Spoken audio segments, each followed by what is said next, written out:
The Citadel of Harmony was the largest structure ever built by any species in the known galaxy. It floated in neutral space, far from any star system. A moon-sized station where the great powers of civilization gathered to discuss peace.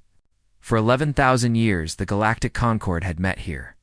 47 species sent their ambassadors to debate, negotiate, and maintain the delicate balance that kept the galaxy from descending into chaos. Ambassador Helena Vasquez stood at the viewing window of the human delegation's quarters, watching ships arrive from across the stars, vessels of crystal and light. Ships that looked like living creatures. Warships the size of small moons, painted in colors that had no names in any human language. She had read about these species in reports, studied their histories, memorized their customs. But seeing them in person was something else entirely. Humanity had achieved faster-than-light travel only 60 years ago. In galactic terms, they were infants. The elder races had been traveling between stars when humans were still learning to make fire. They had built empires that rose and fell while Earth was covered in ice. To them, humanity was a curiosity. Interesting, perhaps. Certainly not important. The human delegation had been given seats at the lowest tier of the Grand Assembly Chamber. Their voices carried less weight than species that had been spacefaring for millennia. When Helena spoke, the translators rendered her words in flat, emotionless tones. When the elder races responded, they often did so with the patience one might show a clever child who had wandered into an adult conversation. Helena did not mind. She had expected this. Her government had prepared her for exactly this kind of treatment. What mattered was not how the Concord saw humanity. What mattered was what humanity could learn. The current crisis before the Concord involved the hegemony of Kethra. The Kathrani were a warrior species, tall and powerful, with skin like polished stone and eyes that glowed with inner fire. They had been one of the founding members of the Concord, and their empire stretched across 300 star systems. For the past century, it had been expanding, slowly, methodically, conquering smaller civilizations and absorbing them into their domain. The conquest was brutal. Helena had seen the intelligence reports. Cities burned. Populations displaced. Children separated from families and sent to re-education centers. The Kathrani called it integration. Everyone else called it something darker, but only in whispers. The problem was that the conquests were technically legal. The Charter of Unity, written 11,000 years ago, contained loopholes that the Kathrani exploited with precision. They never attacked Concord members directly. They only targeted species that had not yet been admitted to the Alliance. And the requirements for admission were strict, complicated, and often impossible to meet without help from established powers, help that never came. Helena listened as the elder. Races debated for 3 days. The Valoran, a species of four-eyed philosophers who prided themselves on wisdom, spoke of patience. The situation was complex, they said. Action might make things worse. Better to observe and wait for the right moment. The Shard Minds. Crystalline beings who communicated through patterns of light counseled careful observation. They had run simulations, they said. Intervention carried unacceptable risks to Concord's stability. The mathematics did not support action. The Empress of the Thaxian Dominion, draped in robes that cost more than entire planets, suggested that the conquered peoples should have negotiated better treaties. They had known the risks of remaining outside the Concord. Their suffering was unfortunate, but ultimately their own fault. Helena kept her face carefully neutral. She took notes. She watched the reactions of other delegations. She noticed which species looked uncomfortable, which ones avoided eye contact, which ones seemed to be counting the minutes until they could leave. On the 4th day, the Kathrani ambassador rose to speak. His name was Vethkar, and he was a veteran of 100 campaigns. He moved with the confidence of someone who had never known defeat. When he smiled, it showed rows of teeth designed for tearing flesh. He had brought visual evidence, he said. He wanted to show the Concord the success of Kathrani integration policies. He wanted to demonstrate the peace that followed their conquests. The holographic display activated. Images filled the chamber. Cities burning. Smoke rising into alien skies, civilians running through streets filled with rubble, parents screaming for children they would never see again, bodies lying in rows, covered in sheets that did nothing to hide their shapes. Vethkar narrated the footage with pride. This was the planet Malorian 7, he explained. The population had resisted integration. They had been shown the error of their ways. Now they understood the benefits of Kathrani rule.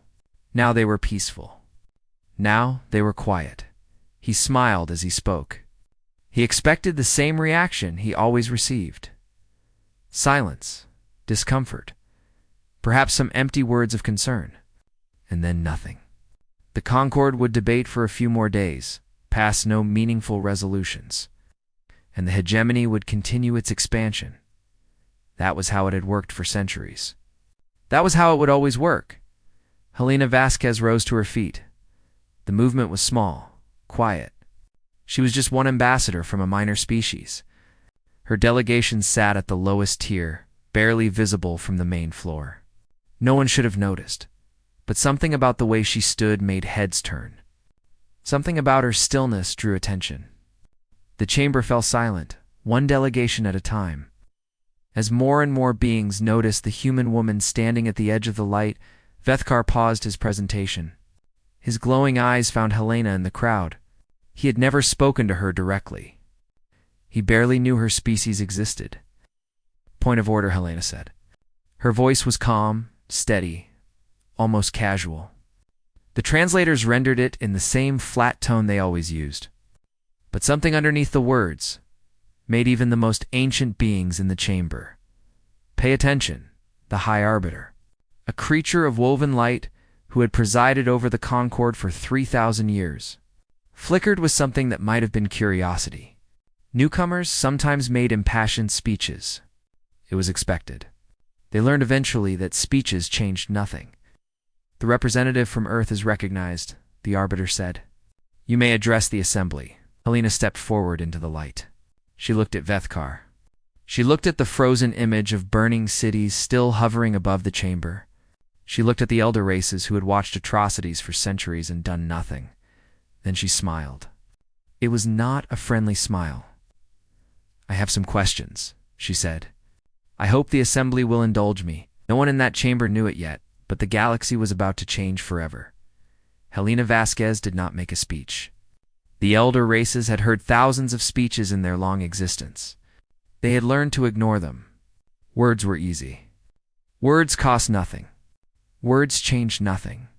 Instead, Helena asked questions. She turned first to the Valoran delegation. The four-eyed philosophers sat in their elevated section, wrapped in robes of deep purple, their faces arranged in expressions of patient wisdom. They had counseled patience for 3 days. They had spoken of complexity and caution. "I have a question for the honorable Valoran delegation," Helena said. Her voice carried across the chamber, amplified by systems designed to let every species hear every word. 312 years ago, the Kathrani hegemony integrated the Velar Reach. 4 planets. 12 billion inhabitants. How many Valoran citizens died during that integration? The Valoran ambassador's 4 eyes widened. His mouth opened, but no sound came out. That information was classified. It had been buried in sealed archives for centuries. No one outside the highest levels of Valoran government knew those numbers. Helena waited 3 seconds. Then she answered her own question. 2.3 billion, she said. Valoran citizens. Killed during what the hegemony called a peaceful integration. Your government signed a non-disclosure agreement in exchange for favorable trade terms. You agreed to never mention it publicly again. Chamber went completely silent. Every translator, every communication system, every being in attendance stopped making sound. The Valoran ambassador looked like he had been struck. Helena turned to the shard mines. The crystalline beings pulsed with agitated light, their patterns shifting rapidly. They had spoken of mathematics and simulations. They had said the numbers did not support action. The Shard Mine Collective lost 14 mining colonies in the outer spiral to Kathrani legal acquisition over the past 5 centuries, Helena said. She began listing names. Colony 17, the Prismatic Reach, the Deep Harmony Station, The crystal gardens of Veth, she continued, naming each one. Would the collective like me to name the families whose lineage crystals were shattered? I have that list as well. The shard mines flickered in patterns that their translators rendered as distress. How did this human know? How could any outsider possess such detailed records? Helena did not wait for an answer. She turned to the Thaxian Empress, who had spoken of poor negotiation and personal responsibility. The Empress sat on a floating throne, surrounded by servants. Her expression, one of practiced boredom. "Your Imperial Majesty," Helena said. And there was something in her tone that made the title sound like an insult. "I have in my possession a list of Thaxian noble houses that have paid bribes to Kathrani officials over the past 200 years. Payments made to ensure that hegemony expansion would avoid certain territories. Would you like me to read the names? Some of them are quite prominent. I believe several are present in this chamber." The Empress's face went pale. Her servants exchanged panicked glances. No one moved, Helena continued. Species after species, delegation after delegation. She revealed secrets that had been buried for generations. She named names. She cited numbers. She quoted from documents that should have been destroyed centuries ago. The Kathrani ambassador, Bethkar, finally found his voice. He slammed his fist against his platform, the sound echoing through the chamber. "How?" he demanded. "How does a primitive species possess this information? This is impossible. You have been spacefaring for barely a generation. You have no intelligence networks. You have no resources. You are nothing." Lena turned to face him directly. For a long moment, she simply looked at him. The warrior who had conquered worlds, the general who had never known defeat. He stood nearly 3 meters tall, his body built for violence. His eyes burning with ancient power. Helena was small by comparison, fragile, human. She should have been afraid. She smiled instead. "We have been watching," she said. "Since the day we achieved faster-than-light travel, we have been watching, listening, learning. Your species makes a mistake that many powerful beings make. You assume that because someone is small, they are also blind. Because someone is new, they are also foolish." She paused, letting her words sink in. "Humans are curious creatures, Ambassador Vethkar. When we encounter something we do not understand, we study it. When we find systems that do not make sense, we dig deeper. When we hear rumors of secrets, we investigate. We have spent 60 years doing nothing but watching this galaxy, and we remember everything." She turned back to the assembly. Her voice rose, filling the chamber. "I did not come here to embarrass anyone. I came here to propose a solution. The Charter of Unity contains loopholes that allow conquest without consequence. These loopholes can be closed. The hegemony can be held accountable. The species that cannot protect themselves can be given protection. This is not complicated. This is not impossible. It simply requires the will to act." She looked at the High Arbiter, the ancient being of light who had watched civilizations rise and fall. "I move that the Charter of Unity be amended to close all loopholes permitting aggressive expansion against non-member species. I move that the hegemony be required to cease all current military operations and submit to independent review. I move that the Concord actually do what it claims to exist for." The Arbiter's light flickered. In 11,000 years, no newcomer had ever spoken to the assembly this way. The request was not unreasonable. The motion was within procedural bounds. There was no valid reason to refuse it. "Very well," the Arbiter said. "The motion is recognized. The assembly will vote." The voting took less than 1 minute. Each delegation registered their position through their private terminals. The results appeared on the main display for all to see. In favor, 6 votes. All from small species, nations with nothing left to lose. Peoples who had been waiting centuries for someone to say what Helena had said, against 41 votes. The major powers. The established empires. The species with comfortable trade agreements and profitable arrangements. The ones who had learned that stability was more valuable than justice. The motion failed. Vethkar laughed. It was a harsh sound filled with contempt. "Democracy is spoken, little human. Perhaps now you understand how the galaxy truly works. Perhaps now you will learn your place. Helena nodded slowly. Her face showed no surprise, no disappointment. She had expected this result. She had planned for it. Yes, she said quietly. I believe I understand perfectly. She gathered her papers. She looked at her delegation. She gave a small signal that it meant nothing to anyone watching. Then she began walking toward the door. The grand assembly chamber had been designed to inspire awe. Its ceiling stretched so high that clouds sometimes formed beneath it. Its walls were covered in the flags and symbols of 47 member species. Light filtered through windows made of crystal grown over thousands of years. Every detail spoke of permanence, of power, of a civilization that had endured since before most stars were born.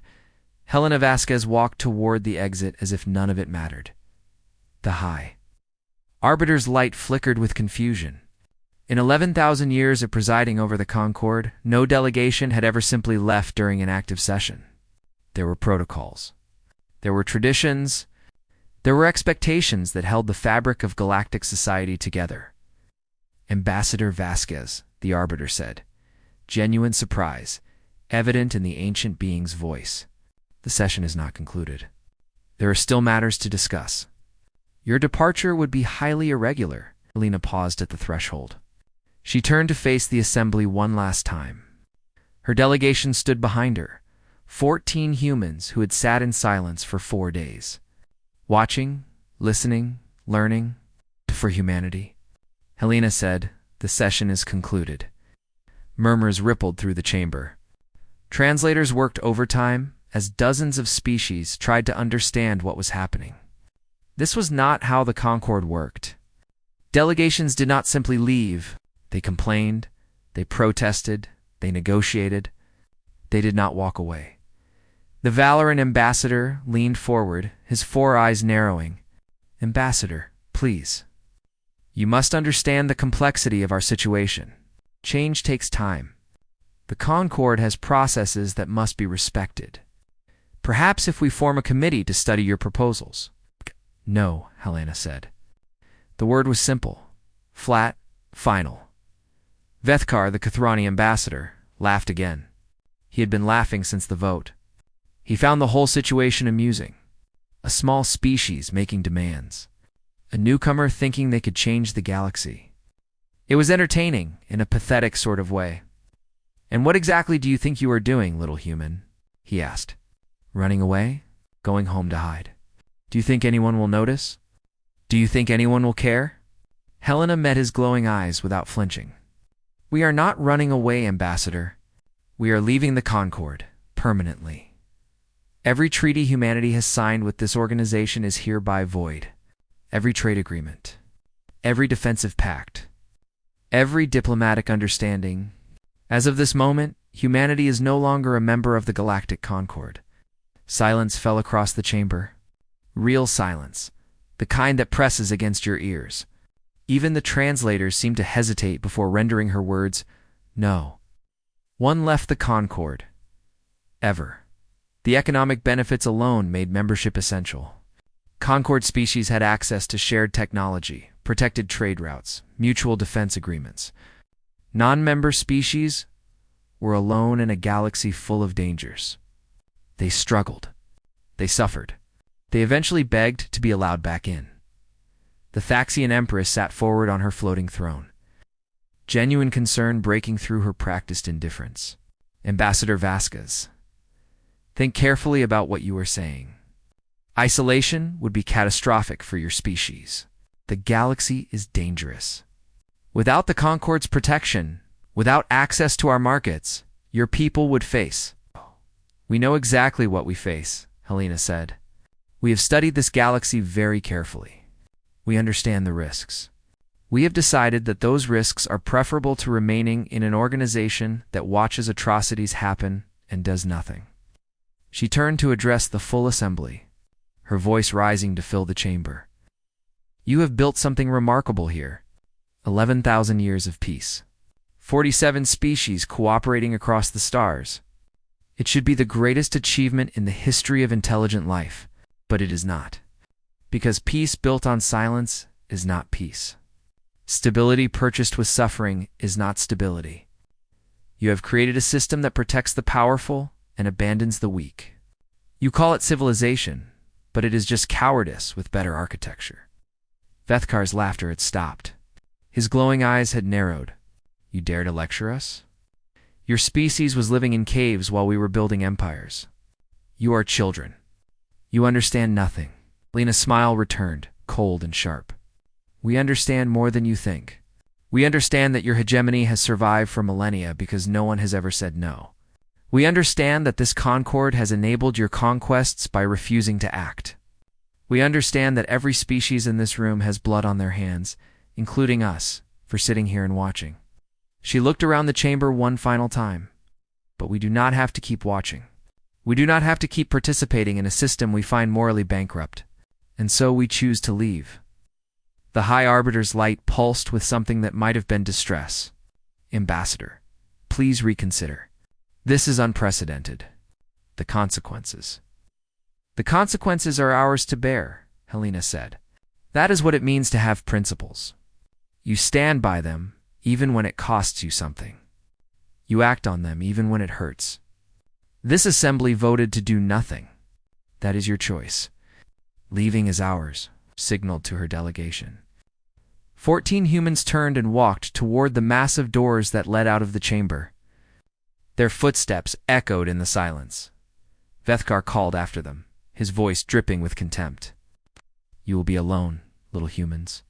Alone in a galaxy that will not care if you survive or perish. The hegemony has crushed empires larger than your entire civilization. When we come for you, and we will come, there will be no one to help you, no one to hear your screams, no one to remember your names. Helena stopped at the door. She looked back over her shoulder at the warrior who had conquered worlds. We have been alone before, she said quietly. We survived ice ages that lasted 10,000 years. We survived plagues that killed half our population. We survived wars that burned our cities to ash. We are very, very good at surviving. And we are very, very good at remembering. The doors opened. Light spilled into the chamber from the corridor beyond. When you do come for us, Ambassador Vethkar, we will be ready. The human delegation walked out. The doors closed behind them with a sound like a tomb sealing shut. For a long moment, no one in the assembly moved or spoke. Then the High Arbiter called for the next item on the agenda, and the business of empire continued. But something had changed. Something subtle, something that would take time to become clear. A species had looked at 11,000 years of galactic civilization and said, no, this is not good enough. We can do better. We will do better. Even if we have to do it alone, the elder races returned to their debates and negotiations. They assumed the humans would eventually come crawling back, begging for readmission. They assumed this was a tantrum, a gesture, a meaningless protest from a meaningless species. They were wrong. They were so very, very wrong. 3 months passed after humanity walked out of the Grand Assembly. In that time, the galaxy continued as it always had. Treaties were signed. Trade routes hummed with commerce. The Concord debated and deliberated and accomplished very little of substance. The Kathrani hegemony continued its slow expansion, confident that nothing would change. At first, no one paid much attention to human space. It was a small region, barely 30 star systems clustered together in an unremarkable corner of the galaxy. The elder races had more important concerns. Humanity would eventually realize their mistake and come begging for readmission. It was only a matter of time, then the silence began. Every human ship outside their borders turned around and headed home. Trade vessels that had been carrying goods to 17 different species simply stopped arriving. Research stations went dark. Communication channels closed. The human ambassador's office on the Citadel of Harmony, emptied overnight, left as clean as if no one had ever occupied it. The borders of human space sealed shut. Not violently, not aggressively. Ships that approached were simply turned away with a polite message. We wish you well. Please do not return. The Valoran were the first to feel the impact. For decades, They had been quietly purchasing medications from human pharmaceutical companies. Earth's biology was unique, and its scientists had developed treatments for conditions that affected other species. A genetic disorder that struck Valoran elders, causing their 4 eyes to slowly fail. It's been treatable with human medicine. The Valorans sent diplomatic ships to request continued trade. The ships were turned away. They sent messages pleading for humanitarian consideration. The messages went unanswered. They offered enormous sums of money, political concessions. Anything humanity might want. The response was always the same. We wish you well. No threats. No demands. No negotiation. Just silence. The Shardmine Collective had been purchasing human art and music for years. Their crystalline forms resonated with certain frequencies that human creativity produced. Patterns of emotion that their own mathematical culture never generated. They had built entire galleries dedicated to human paintings. They had composed symphonies around human melodies. Their cultural exchange programs were canceled without explanation. Their requests for continued contact went unanswered. The Shardmines found themselves cut off from something they had only just begun to understand. But these were small inconveniences. Annoying, perhaps. Troubling, but not catastrophic. The real shock came when the Concord's intelligence networks went blind. For decades, humanity had been sharing information. They had offered their communication networks freely, integrating them into Concord systems as a gesture of good faith. Their primitive technology, the elder races had thought, useful for redundancy, nothing more. Now that technology was withdrawn, and suddenly, vast sections of the galaxy went dark. Trade routes that had relied on human relay stations lost their real-time tracking. Intelligence agencies that had tapped into human data streams found their screens empty. Communication networks that had used human satellites as backup nodes began experiencing failures. The Concord had become dependent on human infrastructure without ever realizing it. The humans had been so humble about their contributions, so quiet about their role, that no one had noticed how much they were providing. 6 months after the walkout, the Cathroni hegemony launched their next campaign. Their target was the Malorian Collective, a peaceful species of aquatic beings who had been refused Concord membership for centuries. They had resources the hegemony wanted. They had territory the hegemony desired. They had no military capable of resisting. The hegemony expected the usual outcome: quick conquest, minimal resistance. Another integration added to their growing empire. What they found instead changed everything. The first wave of Cathroni. Warships emerged from faster-than-light travel into the Malorian system. Weapons charging, shields raised. They expected frightened civilian vessels. They expected desperate broadcasts begging for mercy. Instead, they found defense platforms. Hundreds of them arranged in precise formations around the inhabited worlds. Weapon systems unlike anything the hegemony had ever encountered. Shields that glowed with strange energy signatures. The Cathroni commander ordered an attack. He had conquered dozens of worlds. He knew how to break a defensive line. The first volley of hegemony weapons struck the Malorian shields. The shields absorbed the energy without flickering. Then they adapted, shifting their frequencies to more efficiently deflect Cathroni attack patterns. The second volley was even less effective than the first. The defense platforms returned fire. Their weapons struck with impossible precision, targeting weak points in Cathroni armor that should have been classified secrets. Ships that had survived hundreds of battles suddenly found themselves exposed, vulnerable, dying. The hegemony fleet retreated. For the first time in 400 years, Cathroni military operation had failed completely. Vethkar received the report in his quarters on the Citadel of Harmony. He read it 3 times, certain there must be some mistake. The Malorians were a peaceful species. They had no military technology. They had no allies capable of providing such advanced weaponry. He ordered an investigation. His intelligence officers worked for weeks, tracing the origin of the defense platforms, analyzing the captured wreckage of destroyed Cathroni vessels, searching for any clue that might explain what had happened. What they found made Vethkar's blood run cold. The weapons had human manufacturing signatures, not copies of human technology, not stolen designs. Actual human-built systems, delivered to the Malorians and installed in their space. The delivery had occurred 6 months before the peace talks. Before Helena Vasquez had even arrived at the Citadel, before her famous speech, before the vote, before the walkout, the weapons had come with a simple message. Recorded by a human diplomat whose name appeared in no official records. Use these only in self-defense. Never use them aggressively. And never tell anyone where they came from. The Malorians had kept the secret. They had waited silent, hoping they would never need to use their new defenses. When the hegemony came, they had been ready. Vethkar sat in his quarters for a long time, staring at the intelligence report. His mind worked through the implications. Humanity had not walked out of the peace talks in anger. They had not left because they were surprised by the vote. They had prepared for this outcome.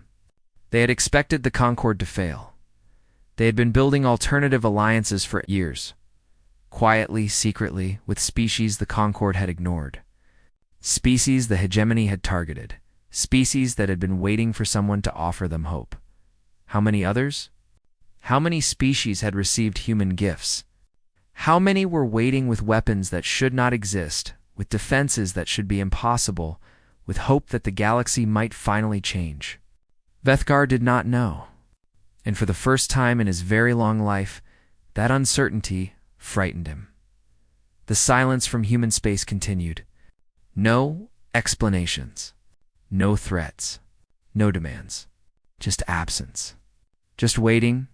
The galaxy had underestimated humanity. They had seen newcomers playing at diplomacy. They had seen children stumbling into an adult world.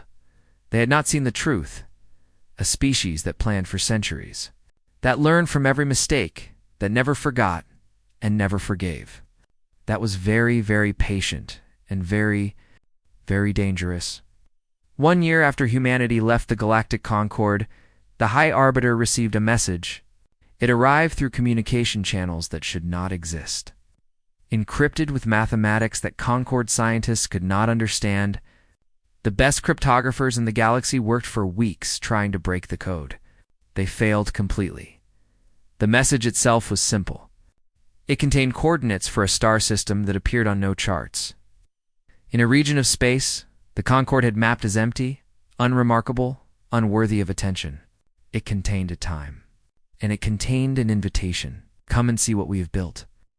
The Arbiter traveled alone, as requested.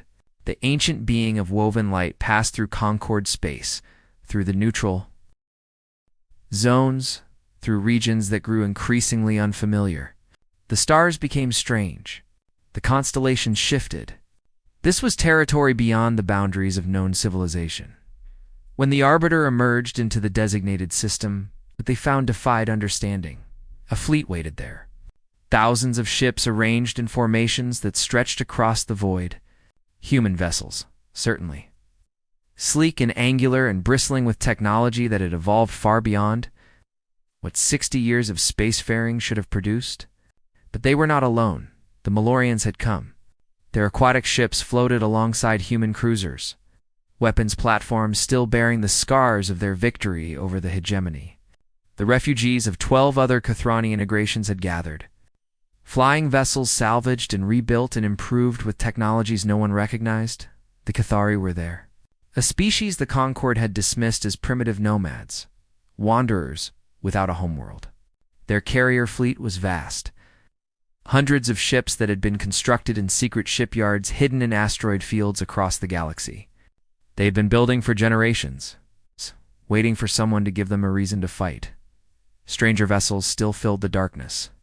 Ships from species so far outside Concord space that they existed only in legends. Beings that the elder races had thought extinct. Civilizations that had been written off as myths, the Arbiter found. Ambassador Helena Vasquez waiting in a conference room that orbited a gas giant with no name. She looked older than she had a year ago, tired, but her eyes still held. The same sharp intelligence that had shocked the Grand Assembly. "Thank you for coming," she said. "I know this must be confusing." The Arbiter's light flickered with emotions too complex to translate. How is this possible? These species, these fleets, this organization, it should not exist. It cannot exist. Helena smiled. It was a warmer expression than the one she had worn at the peace talks, but sadness lived beneath it. We have been busy, she said. It turns out the galaxy is full of species who were tired of watching the Concord do nothing. Peoples who had been conquered, ignored, forgotten. Nations that had given up hope. They just needed someone to go first. They needed someone to say what everyone was thinking, but no one dared to speak. She gestured toward the window, toward the fleet that stretched beyond sight. We are not asking to rejoin the Concord. We have built something new. We call it the Compact of Free Peoples. Our charter is simple. We protect those who cannot protect themselves. We hold aggressors accountable. We never look away from suffering. And we never abandon our allies. The Arbiter considered this for a long moment. In 11,000 years, the Concord had faced many challenges. Wars, plagues, economic collapses. But nothing like this. Nothing that threatened the fundamental order of galactic civilization. What does this mean for the Concord? The Arbiter asked finally. Helena's expression grew serious. That depends entirely on you. The Compact is not interested in war. We have no desire to destroy what you have built. But we are very interested in the Kathrani hegemony. Several of our members have legitimate grievances that require resolution. The conquered species deserve freedom. The stolen territories deserve to be returned. The atrocities deserve acknowledgement. She paused, letting her words settle. The Concord can help us resolve these grievances peacefully. Work with us to hold the hegemony accountable, to reform the charter, to build something better than what exists today. Or the Concord can stand aside and let us handle it ourselves. Those are the only options. There is no third choice where things continue as they were. The Arbiter's light pulsed with something that might have been frustration, or perhaps a reluctant admiration. You planned this from the beginning, the Arbiter said slowly. The intelligence network you've built over 60 years. The secret alliances with forgotten species. Walking out of the peace talks so publicly, so dramatically, you wanted us to underestimate you. You wanted us to dismiss you as emotional newcomers throwing a tantrum. Helena shook her head. We hoped you would prove us wrong. We hoped the Concord would surprise us, that the vote would go differently, that we would not need a backup plan. She gestured again at the fleet outside. But we are human. We always have a backup plan. We learned long ago that hope is a strategy, but preparation is survival. The Arbiter was silent for a long time, processing everything that had happened, everything that might happen, every possible future that branched from this moment. And if the Concord refuses? The Arbiter asked. If we choose to oppose you? Helena's smile faded entirely. Her voice dropped, becoming something quiet and cold. Ow. Then we will mourn the loss of potential allies. We will regret the necessity of conflict. And we will do what we have always done when faced with impossible odds and powerful enemies. We will survive. We will remember. And we will win. The meeting ended. The Arbiter returned to Concord space with a report that would shake the foundations of galactic civilization. Within hours, the news spread across 1,000 worlds. The Galactic Concord was no longer the only power in the cosmos. A new organization had risen, built from the forgotten and the ignored. Armed with technologies that should not exist. United by a species that the elder races had dismissed as children in the halls of power across the galaxy. A single question echoed. What else had humanity been planning that no one had noticed? What other preparations had they made? What other alliances had they built? The answer, it turned out, would take decades to fully understand. The Kathrani hegemony faced a choice: reform or resistance. The warrior Vethkar chose resistance, as Helena had known he would. The war that followed was brief and devastating. The Compact did not conquer. They liberated. Every species absorbed by the hegemony was given the choice to join, to remain independent, or to chart their own course. Most chose freedom. The Concord, faced with the same choice, eventually chose reform. It took years. It took compromise. It took acknowledgement of failures that stretched back millennia. But slowly, painfully, something new began to emerge. A partnership between the old order and the new. Helena Vasquez did not live to see the final result. She died 40 years after the walkout, surrounded by friends from a dozen species. Having given everything she had to build a better galaxy, but the work continued without her. And in the archives of 100 civilizations, a single moment was recorded and remembered. The day a small species stood in the greatest chamber in the galaxy and said no. The day they walked out, not in weakness, but in strength. The day they taught the cosmos that the measure of a people was not their age or their power, but their willingness to stand for something greater than themselves. The humans had a saying that the other species eventually adopted as their own. The only thing necessary for the triumph of evil is for good beings to do nothing. Humanity had done something, and the galaxy would never be the same.